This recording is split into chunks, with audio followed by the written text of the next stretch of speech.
What does the librarian say when she has to leave? I don't know. What? Time to book. It's time for the Children's Hour, broadcasting from the Central and Unser Library in Albuquerque, New Mexico.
The Sillyettes. Oh, thank you. Thanks for being with us, the Sillyettes. Introduce yourself, would you? I'm Lily, and I play the ukulele, and unfortunately the song that we just played, that's an original I wrote about like a year ago, and I wrote it for my friends and my family, and every time I play, it makes me really think about them. So our band's called the Sillyettes, and my sister is on the drums. Her name's Lola, and she's just 12. And on the guitar to my left, we have my dad. Well, welcome to the Children's Hour. Great to have you. You all live out in Gallup, New Mexico, and thanks for coming all the way in. And you are tuned to the Children's Hour. I am Katie Stone, and I am just delighted to be here with all of our crew here. Hello, crew. Hi, everybody. Hi. Hello. Hello, audience. Nice to see you. And we are especially excited because on today's show, we have a lot going on. Standing next to us is New Mexico's Congressional District Number 1 Representative, Deb Haaland. Please give a warm welcome. Congresswoman Haaland, she grew up in a military family, and your dad was a 30-year combat Marine. He was awarded the Silver Star Medal for saving 6 lives during Vietnam. Wow. Your mom is a Navy veteran who was a federal employee for 25 years in Indian education, and you were a single mom, and we listened to the Children's Hour when my daughter was growing up. Oh, that's so great. You are from the Pueblo of Laguna. You have Jemez Pueblo heritage, and we're just so thrilled. You are one of the first 2 Native American women. That's right. Elected. Long overdue. Way overdue. And we're proud that you're our Congresswoman. Thank you. I'm proud. I'm honored and proud to be your Congresswoman and be all of your Congresswoman too. You have been a public servant before you even knew what that was. Well, yeah. I mean, in As a way, child, yes. In a way, yes. Well, my military child. parents serving our country, yes, of course. But also for a long time, I've worked really hard to make sure that people had a chance to vote. I traveled in Indian country. I've been to Gallup so many times because I really felt like it was important that everyone's voice is heard. So I tried really hard to make sure that folks got out to vote when it was time. I drove them to the polls. I registered them. So that was always fun. Yeah. Well, the kids, are you all ready? Well, we should probably introduce the crew. I'm Katie. We'll come down over here. Hello, it's Zen. Hi, I'm Lucas. Hello, it's Amadeus. It's Imogene. Hi, it's Evan. Zen, let's start with you. I know you have a question for the Congresswoman. As a woman of Congress, what exactly is it that you do? Well, the ultimate thing that we all want to do is make sure that we're making the lives of our constituents better, which collectively, all 435 of us, making the lives of people in this country better. So we work on authoring legislation that we can pass in our chamber, the House chamber. We also we meet with people. In my district office, if somebody has trouble, for example, getting their Social Security benefits or their veterans benefits, we open a case for them and we make sure that they can get the benefits that they're eligible for. So we help people on the ground here in New Mexico, and then in D.C., we work to pass legislation that will help people. Good question. What was your favorite, since we're in a library, what was your favorite book when you were a kid, and what's your favorite book now? My favorite book when I was a kid, probably Charlotte's Web. I think I read that about 4 times. Everyone's like, oh. Sorry, I don't know if that's a good one or a bad one, but Charlotte's Web. But my daughter's favorite book when she was growing up, and we read it over and over and over again, was The Giving Tree. Has anyone ever read that? Great yeah, book. that was a good book. It's always a good book. I should read it now. And then it makes me cry, though. I get kind of sad reading it. What's your favorite book now? My favorite book now, well, I've moved on to really boring books that the kids probably won't like. Like the last one I read was called The Waxman Report. Oh. They're like, and everyone's eyes glaze over. That's about Henry Waxman and his time in Congress and how successful he was. Even if when he was in the minority, he helped to change the laws. Like Henry Waxman, we can thank him for people not smoking in public places. Wow. Yes. Wow. Thank you, Henry right. Waxman. Yes. So wait, you're in that situation now where it's pretty hard to get laws passed all the way through both houses. And, Yes, but we can't stop trying. and is that the message that Henry Waxman had? Yes, Henry Waxman really believed that when he was in the minority, he worked on things to sort of like bring them up to a head so that when they got in the majority, he was able to get things passed. See, you have to really get public input and support for the things that you want to do. So like he talked about it being so difficult taking on this huge tobacco industry, right? But he kept inching forward. And by the time, he was able to be the chairman of the committee and bring them all in front of him, he was able to make some change with that. So you can't ever stop trying. Sounds good. I like that attitude. Yes. What is your perspective on gun safety, and how do you plan to reduce the number of school shootings? So in Congress, we've already passed a bill in the House, H.R. 8, and it makes everybody have a background check. Every single person, before they want to have a gun, it makes them have a background check.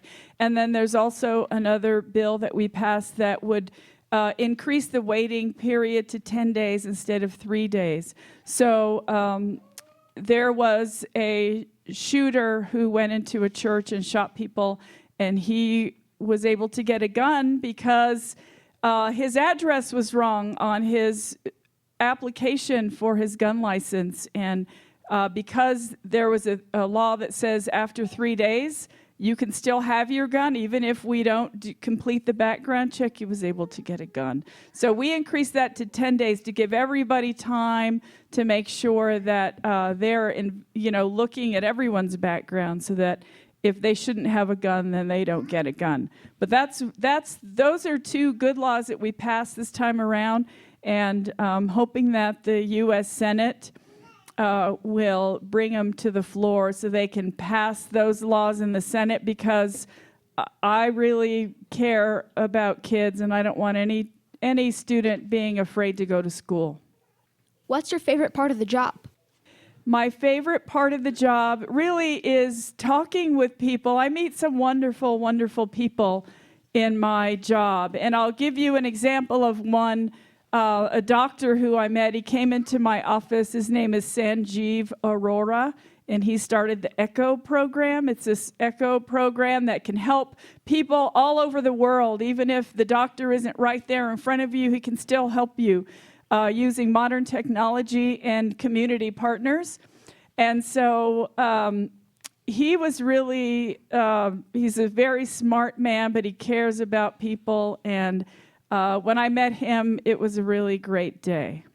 I love that. We're speaking with Congresswoman Deb Haaland. She represents New Mexico's Congressional District Number 1. And I guess I want to ask you some questions. And I know, Evan, you have a question too, and we can come to that. But before we come to your question, I just want to ask a question about process. Okay. A lot of us can't understand why when you have a great bill and a great law and it goes through the House, or it doesn't go through the House, or it comes from the Senate. Like, when I have a great idea, Katie's law, okay, well, that's actually something already. But if I have a great idea, the Children's Hour law, and we bring it all the way to you, what happens there? It should just happen, right? Well, I mean, I should be able to come to you and say, isn't this a great idea? And you say, what a great idea. Then what happens? Let's get it done. What if that happens? I bring you a great idea. So if you gave me a great idea for a law that you thought should go into effect because it would help every single child in the world, then we would have some meetings and we would find out exactly what it would do, and then we might have some hearings in our committees. We'd bring you and some other kids to the witness table, and we'd ask questions so that we could fully understand exactly what kind of law it is that you want to pass. And then we would have our the Congressional Research Service research every part of it to make sure that we're not missing anything. And then they put it in this nice font that looks good on paper, and and so. Once we have a bill that's kind of written up, then we talk to all of our colleagues and say you should support this bill, and then we get co-sponsors to it, and then we file it in the House. And then everyone thinks it's terrific, so all the House members pass it. We get it to the floor, and there's a big board on the wall, and you have your card, and you can put it in and vote yes or no. So everybody votes yes, and then we send it over to the Senate side, and hopefully they do the same thing. And then the president eventually signs the bill, and it becomes law. That is a very long process. It is. It takes a long time. That's why it took Henry Waxman 20 years to stop smoking in public places. But that seems crazy. Evan, you have a great question. Would you like to come to a mic and ask it? That'd be great. Come all the way up, buddy. Okay. You're listening to the Children's Hour, broadcasting at the Central and Unser Library with Congresswoman Deb Haaland. Go for it, Evan. How can kids help New Mexico have 100% clean energy? Wow. Well, I think you guys have a lot of say, whether you believe it or not. And I am thinking about this group of kids they call themselves Global Warming Emergency. And you know what they did? They went to the city council and they said, we don't want plastic bags or straws in our city, and we want you to pass a law that says we shouldn't have plastic bags or straws. Because we care about our environment and we care about the future of our planet. And so all those kids went to the city council and talked to the city councilors, and I think we got a bag bill passed. Goes into effect sometime soon. Yep. But I think, you guys, we're us adults, sometimes we need kids to tell us what to do. I'm just saying. We're all for that on the Children's Hour. I think everyone in the room you guys tell us, and that's why whenever I was trying to get people to vote so we could get people elected who care about the environment and who want clean energy, I would always tell the kids, go home and tell your parents to vote. So yes, we want to. I am very, very strong on renewable energy. In fact, I have solar panels on my house, and we have an electric car. Woohoo! Yeah. We're speaking with Congresswoman Deb Haaland, and we're going to come back with her after a break. You're tuned to the Children's Hour, broadcasting from the Central and Unser Library. Stick with us. We'll be right back. The Children's Hour is produced by the Children's Hour Incorporated, a New Mexico nonprofit dedicated to producing high-quality kids' public radio. Support provided by listeners just like you. Learn more at childrenshour.org. Follow us on social media. We're at TCH Radio. The Children's Hour will be right back.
We are at the Central and Unser Library right here in Albuquerque on the west side. We got a great audience. Hello, everybody.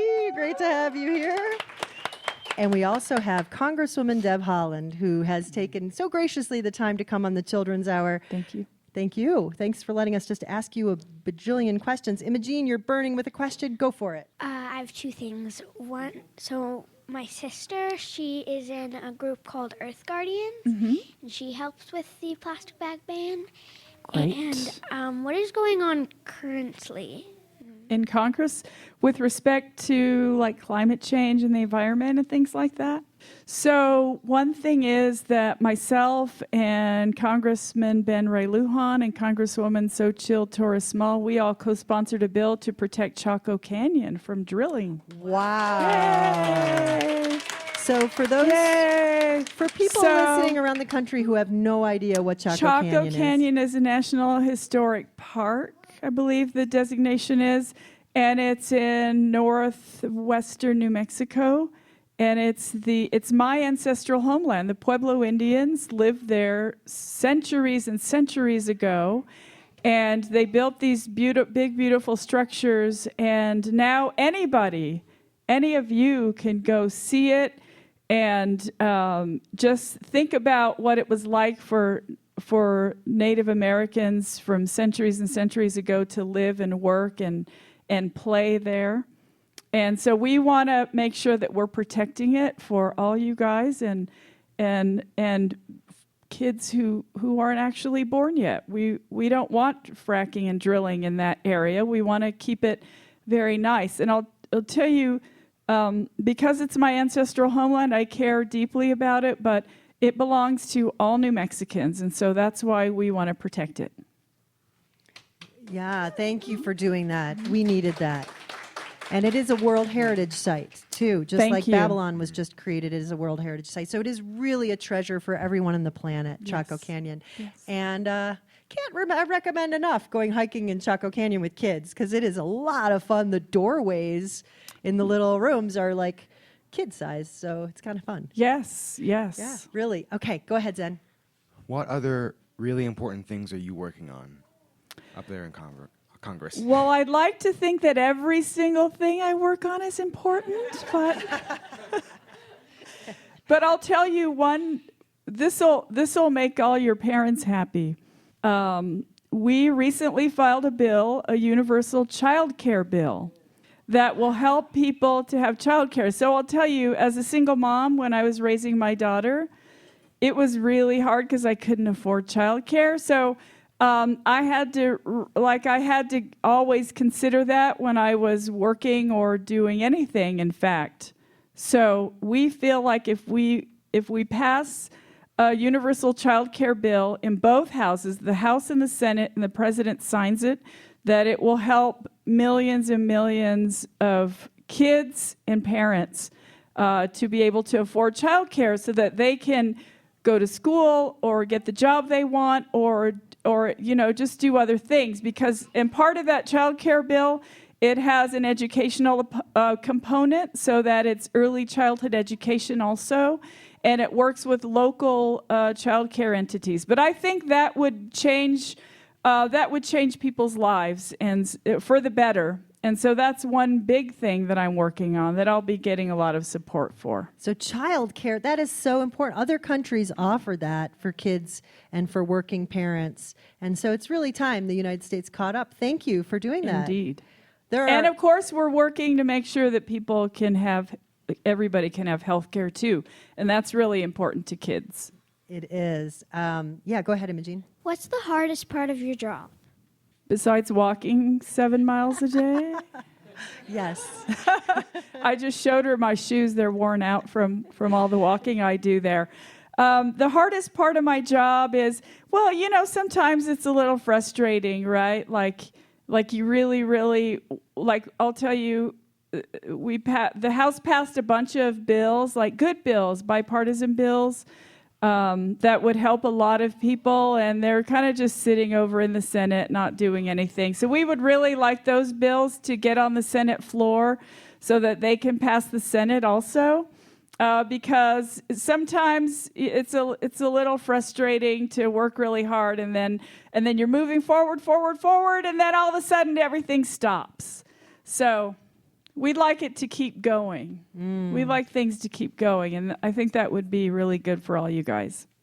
Are there other parts of your job that feel like you have such great ideas and so many good things that you could be doing that get stuck by something else that has nothing to do with Congress? And I guess we are here in New Mexico. We're a border state, and I cannot help but think about the border and what's happening down there. And it almost seems like Congress isn't doing much about that. And I know you're trying, but what are you doing? Yes, well, Yes, we did pass. There was a bill that was passed, humanitarian aid package for the kids on the southern border, and so I hope that they do what needs to be done for those children, because I feel really sad about all of that.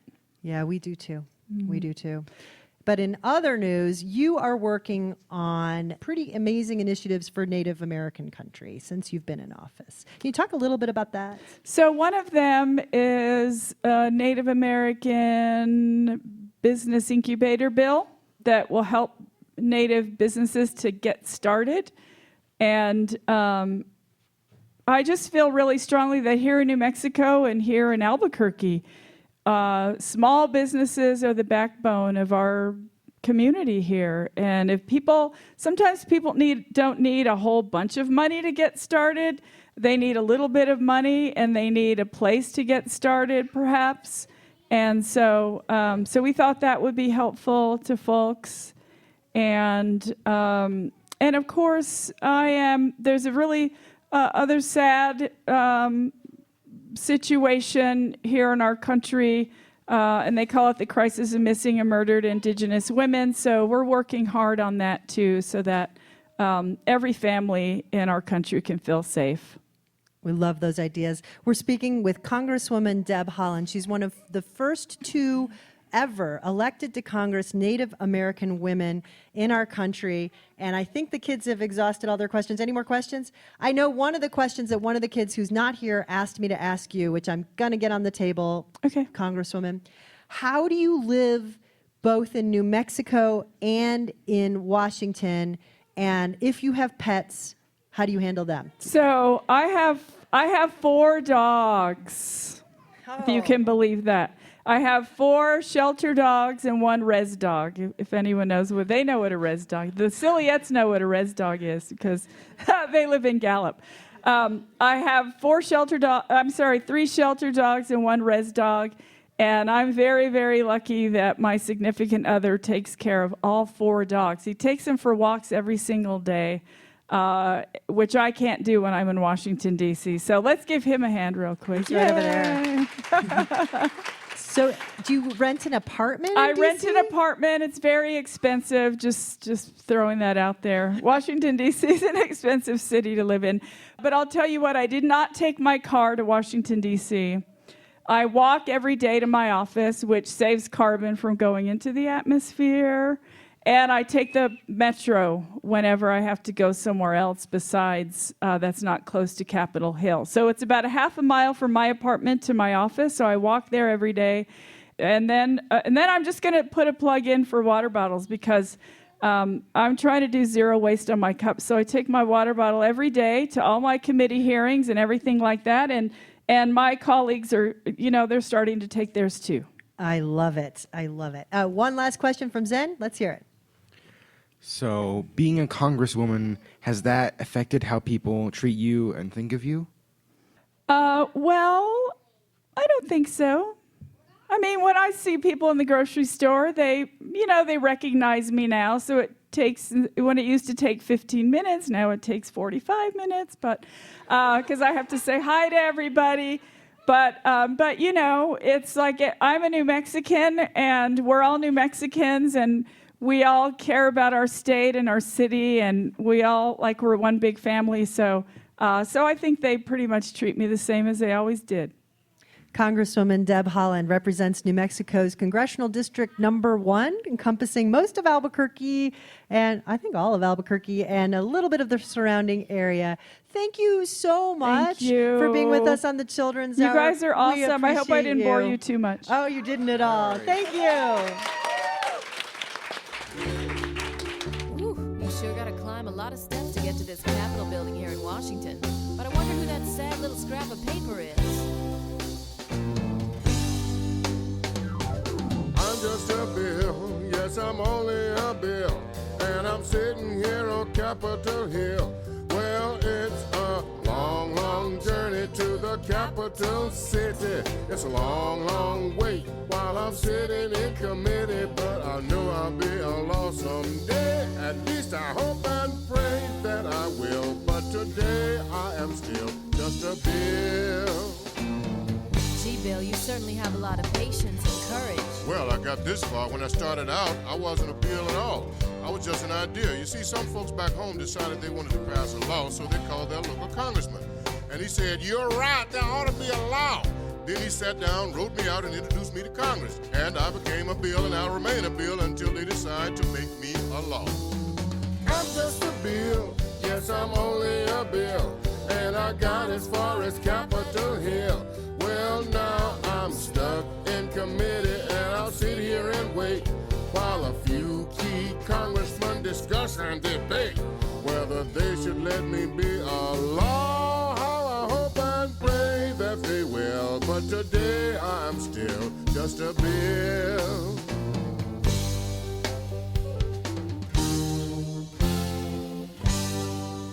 Listen to those congressmen arguing. Is all that discussion and debate about you? Yeah, I'm one of the lucky ones. Most bills never even get this far. I hope they decide to report on me favorably, otherwise I may die. Die? Yeah, die in committee. Ooh, but it looks like I'm gonna live. Now I go to the House of Representatives and they vote on me. If they vote yes, what happens? Then I go to the Senate and the whole thing starts all over again. Oh, no. Oh, yeah. I'm just a bill. Yes, I'm only a bill. And if they vote for me on Capitol Hill, well, then I'm off to the White House where I wait in line with a lot of other bills for the president to sign. And if he signs me, then I'll be a law. I hope and pray that he will. But today I am still just a bill. You mean even if the whole Congress says you should be a law, the president can still say no? Yes, it's called a veto. If the president vetoes me, I have to go back to Congress and they vote on me again. And by that time, you're so By old. that time, it's very unlikely that you become a law. It's not easy to become a law, is it? Nah. But how I hope and pray that I will. But today I am still just a bill.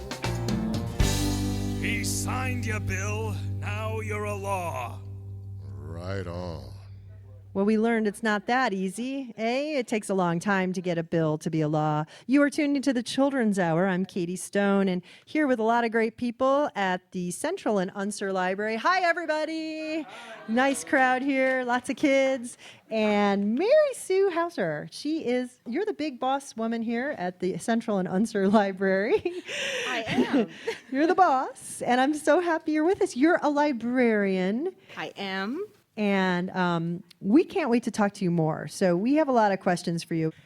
How do other libraries connect with this one, and what is the kind of relationship with libraries around the country? Okay, that is actually a great question. So here at the Albuquerque Public Library, Bernalillo County, first of all, we're the library for Albuquerque and Bernalillo County, so that's a connection. And then all 18 of our branches all across the city are connected. So when you get a library card here, it's good anywhere that you go around the city. We share our collection, so that's a connection. So you can check things out here and return them at another library. Beyond that, we also have what's called interlibrary loan. So if you're looking for something that we don't have here in our system, we'll check at all our libraries. If we don't have it, we have a way of connecting with libraries around the country to bring that in for you. It's sort of like a club, and we pay a fee and they pay a fee, and we share books that way. That way we can make sure that even if you're living in Albuquerque, you can get anything you need. I love that. I love that. How old is the concept of a library? Libraries seem like, I know we read in the news years back about the library in Timbuktu is like 3,000 years old, something like that. Okay, well, one of the things about being a librarian is that you feel really strongly about making sure that you give people the correct information. So that's why we're so much better than Google. We give you the correct information. So now you've got me worried because you've asked me a question that I don't know the precise answer to. But I will say libraries are thousands of years old. It is a sort of part of the human condition to want to celebrate ideas and learning and and knowledge and have a place where people can come together to celebrate that. So libraries are certainly thousands of years old. I love the idea that we're part of something so old. Yeah, please come to your mic. Yeah. What's your favorite book? Oh, that's the hardest question ever. And Congresswoman Haaland already kind of took a couple of mine. You really like that Henry Waxman book, too. You know, I've been reading it every night. Because it puts you to sleep. But she talked about Charlotte's Web and the Giving Tree. I love children's books. And I feel that children's books speak to us, to speak to everyone of all ages in a way that other books do not. So I'm going to stick with Congresswoman Haaland's Charlotte's Web. She had a pretty good list. Yeah, that's a tough one to beat. Is there anything that you wish people knew about libraries that people just don't really know? That list is very long, but your top 3. I wish that everyone knew that the public library is here for everyone. Everything is at the public library is free and open to the public. If there's a program going on, it's for you. If there's a library built in your neighborhood, it's for you. If there are materials at your library, they're for you. They're for everyone, and they're here to meet the needs of the community. People often ask me, how have libraries changed? Libraries are so different. That is true, because we have a wide range of materials that we might not have had 10 years ago even. But the basic purpose of the library is to provide a community space for people to come together, for learning and families to be together, to find the information you need. That part hasn't changed. So if there's something you need, the library is the place to check and see if they can help you. Our motto is, we may not have it, but we can sure find it for you. So know that the library is for you. We have lots and lots of digital resources available on our website that you don't even have to necessarily have a library card for, although we wish that you would come get a library card. But things to help you with your homework. And that's abclibrary.org. Correct. Thank you for being on the Children's Hour. Mary Sue Hauser. Thank you. And you're listening to the Children's Hour. The Children's Hour is produced by the Children's Hour Incorporated, a New Mexico nonprofit dedicated to producing high-quality kids public radio. Support provided by the Friends of the Children's Hour. Find out more at childrenshour.org. Support also provided by the Limestone Fund of the Greater Cincinnati Foundation and by Vision Broadcast. You're listening to the Children's Hour, Kids Public Radio. We'll be right back.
the Sillyettes.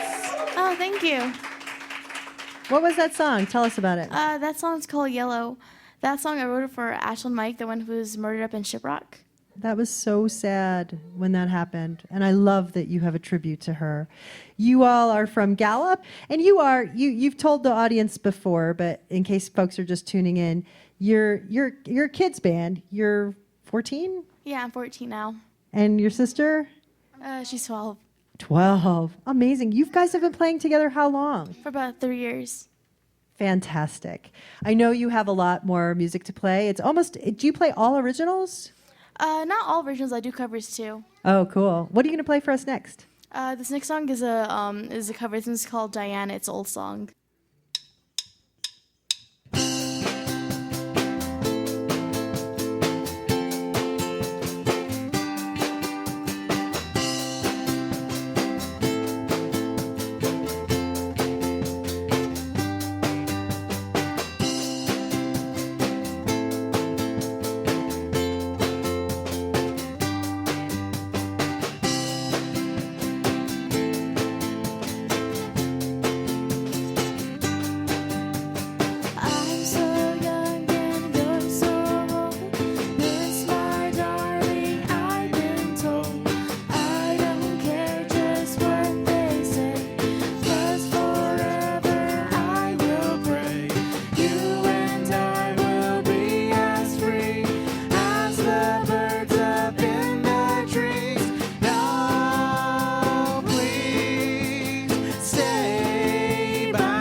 The Sillyettes.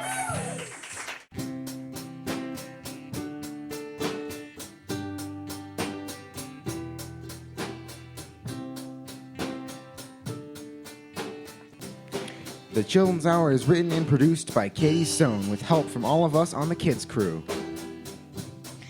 Engineering was provided by Andres Martinez here at the library and Jerry DeTata back at controls at KUNM.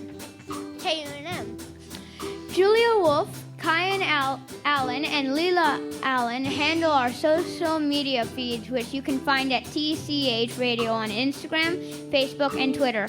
Taking the photo you see posted are Children's Hour parents, Gary Newell and Vanessa Vassar. And Vanessa was taking the photos today. Thank you, Vanessa. And many, many thanks to Congresswoman Deb Haaland for being with us on the show today. Thank you also to the Sillyettes playing in the background from Gallup, New Mexico. And They're pretty great. You've been listening to the Children's Hour and loving what I'm hearing from the Sillyettes. You want to take it away into a song? The Sillyettes from Gallup, New Mexico.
The Sillyettes.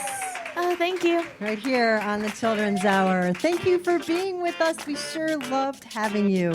And we're going to go out with just a little of this. Las Papaya by Sidestepper. And that's going to be followed by Playing for Change. Catch us next week for another edition of the Children's Hour.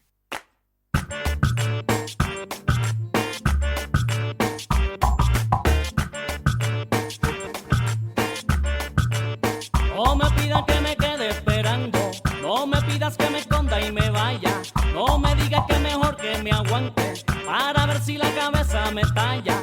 Yo no quiero que me agarre en la noche, no me pidas que ahora tire la toalla, no me pidas que me vaya corriendo, que me rinda sin pelear la batalla. Mira que la gente ya no se calla, no vale la pena dar más papaya. Mira que la gente ya no se calla, no vale la pena dar más papaya. See me out. I'm better riddle with it. Some people whine and giggle. Come on the orchestra tonight, we featuring the fiddles. They wanna dance a little charanga in the middle. Pull your ring, whoa. I make the rebels say kill, mojitos make them bubble. Forget the wolves to strive to wipe to itches giving trouble. I am a free spirit, I love to whip the sticky. Don't like the vibes that put the people in a proper panic. I'm getting critical, people so cynical. Forget about the spiritual, all about the physical. Man a rap stop shoot with no principle. Would a slam minigal, dirty or clinical. But a jar of crumbs out a hen a funeral. Mama man I want a hysterical. Then try to tell us say you get accidental. But you have 70 to 50, match up your mental. Ya no se calla, no vale la pena dar más papaya. Mira que la gente ya no se calla, no vale la pena dar más papaya. No isms in the rhythm, more happiness we give them. I am the drums, the bass, my melody, where I can swing them. I am the needle and groove, the dancing tools and the moves. We wanna party, we have nothing to prove. Tonight you're having no fears, dancing with musical chairs. With signs of rubber wood, put your hands them up in the air. Try this last, bonitas, I love your life, I eat us. One love for me, gente, one love for me, gente, Mira que la gente ya no se calla, no vale la pena dar más papaya. Mira que la gente ya no se calla, no vale la pena I'm dar getting más critical, people so cynical. Forget about the spiritual, all about the physical. Man a rap stop shoot with no principle. Would a slam minigal, dirty or clinical. But a jar of crumbs out a hen a funeral. Mama but I want a hysterical. Then try to tell us say you get accidental. But you have 70 to 50, match up your mental.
Blessed days and the dark secret night, and I think to myself, what a wonderful world.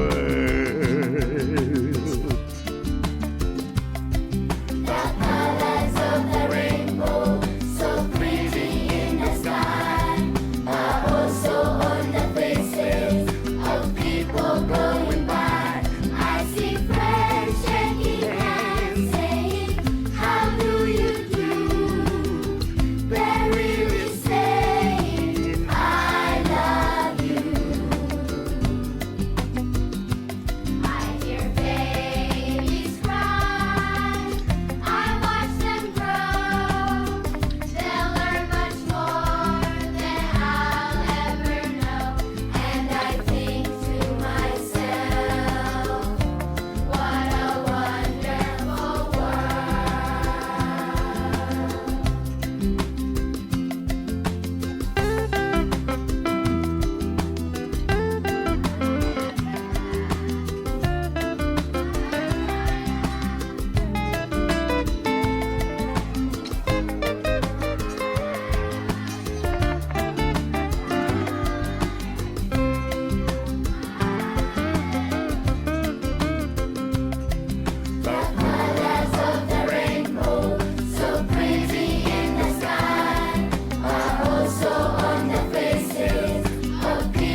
Children's Hour is produced by the Children's Hour Incorporated, a New Mexico nonprofit dedicated to producing high-quality kids public radio. Our theme music was written by C.K. Barlow. Meow Wolf is a proud supporter of the Children's Hour.